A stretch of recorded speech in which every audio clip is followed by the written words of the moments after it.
Pada tahun 2023, kasus DBD tercatat mencapai 114.000 kasus dengan 894 angka kematian. Untuk mewaspadai merebaknya penyakit ini, ahli penyakit tropis, Dr. Soroy Lardo, menyebut pengenalan fase penyakit DBD merupakan hal yang krusial. Berikut upaya medis yang tepat saat menghadapi 3 fase penyakit DBD.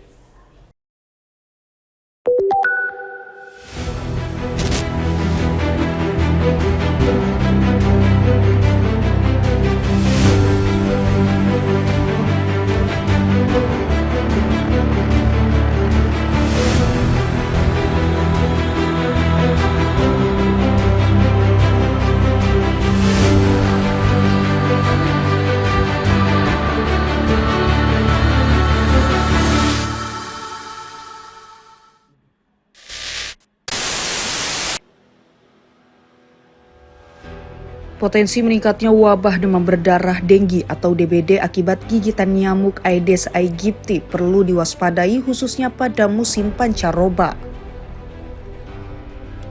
Tercatat hingga April 2024, kasus DBD di Indonesia mencapai 88.593 kasus dengan 621 angka kematian. Ahli penyakit tropis yang tergabung dalam Ikatan Dokter Indonesia, Dr. Soroy Lardo, menyebut pengenalan 3 fase awal penyakit ini merupakan hal paling penting yang perlu diketahui masyarakat. Dr. Soroy menjelaskan pasien DBD akan melalui 3 fase, yaitu fase viremia, fase kritis, dan fase pemulihan. Dalam fase viremia, pasien akan merasakan nyeri di belakang bola mata, nyeri tulang belakang dan sendi, gangguan pencernaan disertai demam tinggi. Apabila terdapat kerabat atau keluarga yang merasakan gejala tersebut, ia menyarankan untuk segera dibawa ke rumah sakit pada saat pasien merasakan demam di hari pertama. Pada hari keempat hingga kelima, pasien akan memasuki fase kritis. Pada fase ini, rujukan kesehatan sedini mungkin merupakan hal yang paling utama, sebab demam mulai turun pada fase kritis. Dr. Soroy memperingatkan untuk terus melakukan medikasi guna mencegah terjadinya pecah pembuluh darah. Tadi saya katakan adanya kebocoran pembuluh darah, dan itu bisa masuk ke organ, bisa ke paru-paru, bisa ke rongga perut, dan sebagainya. Itu penanda bahwa kita terlambat untuk mendeteksi demam berdarah.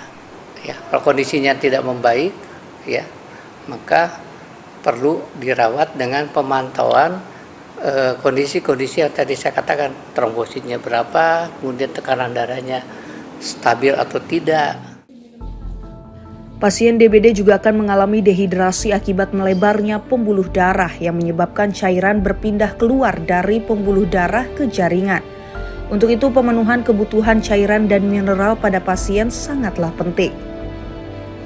Ya, prinsipnya sih sama dengan infeksi virus yang lainnya, karena dengan adanya infeksi virus itu kan penggunaan kapasitas metabolisme tubuh itu meningkat. Jadi kebutuhan cairan meningkat itu harus dipenuhi. Kebutuhan mineral, elektrolit harus dipenuhi. Jadi kadang-kadang saya sih menyarankan juga harus minum elektrolit ya. Kemudian kapasitas vitamin, terutama vitamin C, ya itu juga sangat diperlukan. Medikasi yang benar di 2 fase pertama DBD dapat membantu penyembuhan pasien di fase pemulihan. Meskipun kondisi telah berangsur membaik, pasien disarankan untuk tetap beristirahat dalam jangka waktu 1 hingga 2 minggu. Pengetahuan yang baik dapat mengurangi risiko angka kematian akibat DBD. Masifnya edukasi bagi masyarakat pun diperlukan agar dapat mengambil langkah yang tepat dan efektif saat terjangkit DBD. Dari Jakarta, Muhammad Harel, Irfan Syah Nasution, Kantor Berita Antara, mewartakan.